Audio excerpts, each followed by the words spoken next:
Evidential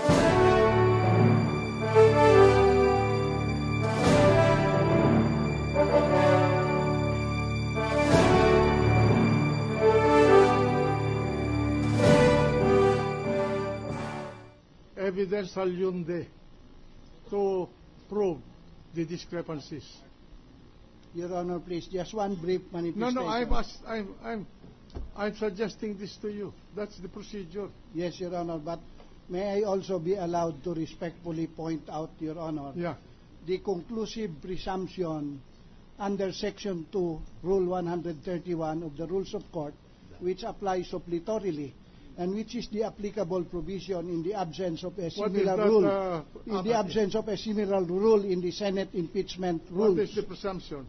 The conclusive presumption is whenever a party has,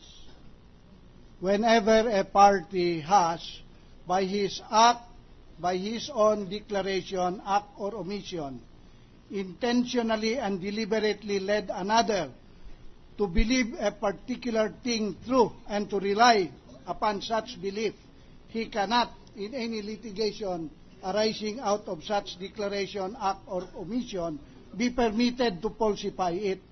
Hindi po kami ang nag-qualify sa witness po.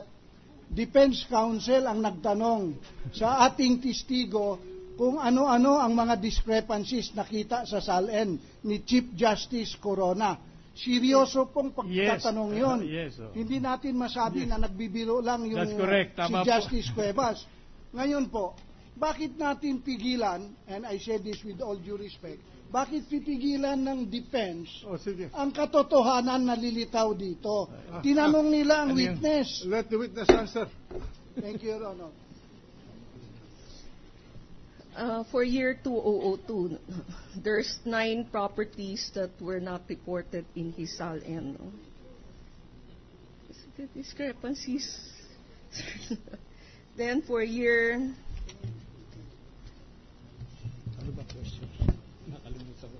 2003, the SALN did not show also the 9 property from Marikina. And then the property in La Vista, instead of 3 million, should have appeared as 11 million. The other property, TCTN 35812, which was reported at 821,080, should have been reported at acquisition cost of 2.508.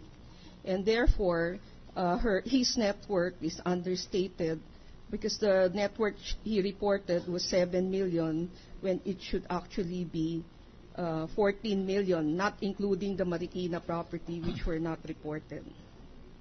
Now, for year 2004, again, the same discrepancy, the property in Marikina. There's another property in Diliman, Quezon City, TCT number 141891, that was not included in the SALN. The condominium certificate title for the columns of 3.589, or a total of 27,235,000. Or his net worth should actually be 21,065,000, whereas it was reported at 7 point something. For year 2005, again, the discrepancies that I mentioned. Then there's the Fort Bonifacio property that should have been reported on this year. And then the net worth that he showed is 8.3 million, whereas it should be 31.224.940. That's for year 2006. For year 2007, same thing.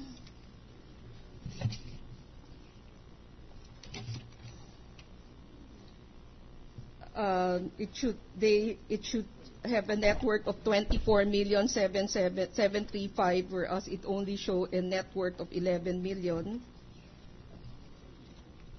For 2008, his net worth is the same. There are discrepancies there.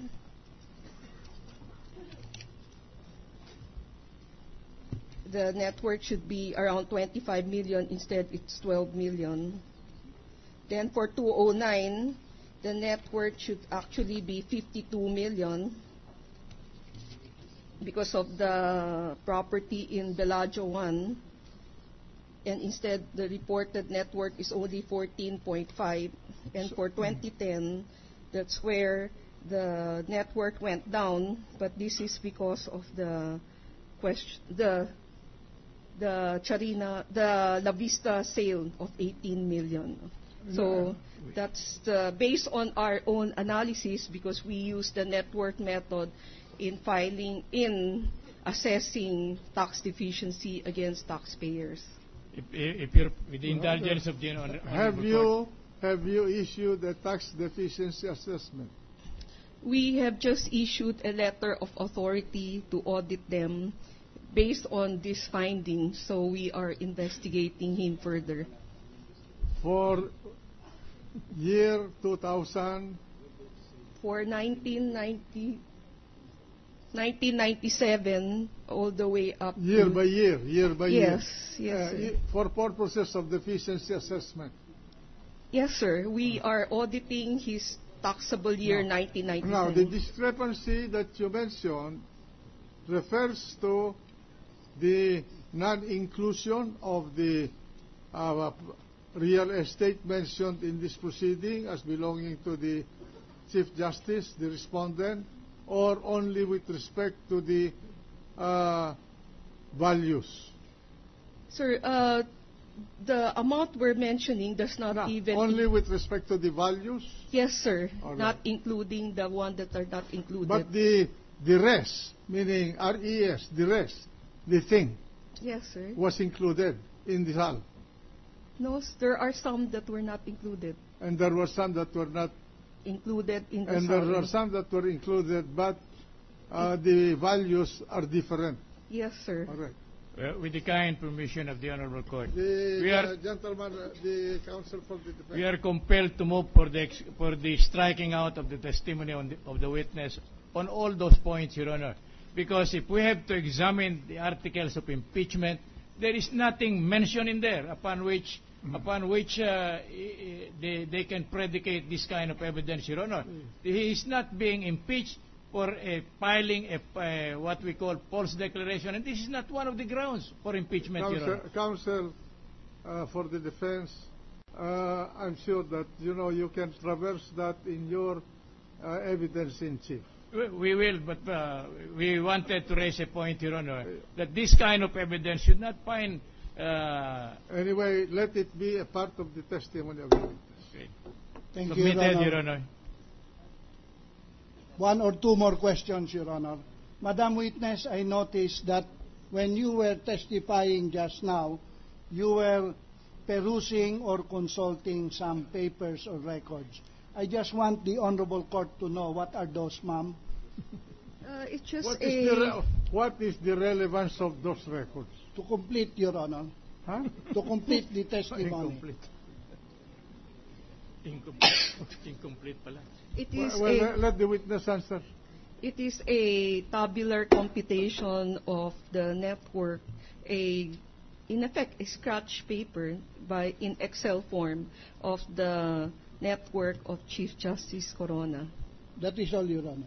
Thank you, Your Honor. Just a minute. You are already computing the net worth based on what documents? Based on our own document, the CAR, and based on the statement of asset and liability and net worth that was introduced here But as you evidence. have not completed the investigation. No, sir. Why are you now talking of discrepancy in net worth? How do you know that those things cannot be justified? That's why, sir. That's why I asked you, have you issued a deficiency assessment? You said you have not. So Yes. you have not yet determined whether there is really any tax liability arising, no? Sir, before we issue a letter of authority so that the taxpayer will not say we are picking things out of the air, we first do a preliminary study of the tax profile of the taxpayer and determine whether there's a need for further investigation or there's really no need because the taxpayer is already tax compliant. And because of the analysis done, we saw that there's a need for us to issue a letter of authority and investigate. Those are only tentative Yes, sir. Data that gives you a reason to issue an authority to examine the taxpayer for possible deficiency income tax assessment, isn't it? Yes, sir. All right. Proceed, Counsel. That is all. No. Thank you. Thank you very much, Your Honor, for your patience. No recross, Your Honor. Are you through with the witness? Yes, Your Honor. No recross, Madam Commissioner. Thank you for being patient with us. We're ready to discharge the witness, Mr. President. The witness is discharged. I move for suspension of the session for 15 minutes, Mr. President. Trial suspended.